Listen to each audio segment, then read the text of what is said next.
I hope I'm pointing this thing pretty good for you guys.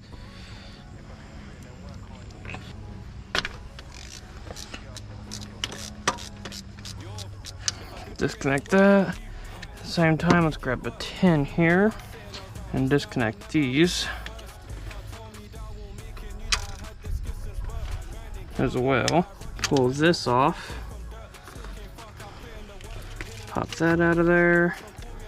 Take your 10 and finish removing these bolts. Okay. So now we remove that.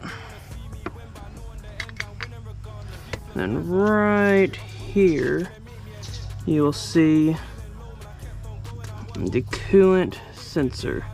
Now, we strip these wires. Let me push that all the way in. Crimp.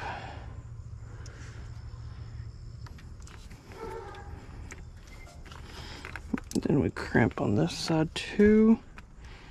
Alright. Now, and heat it up because these are heat shrink. And then we will plug it up in there.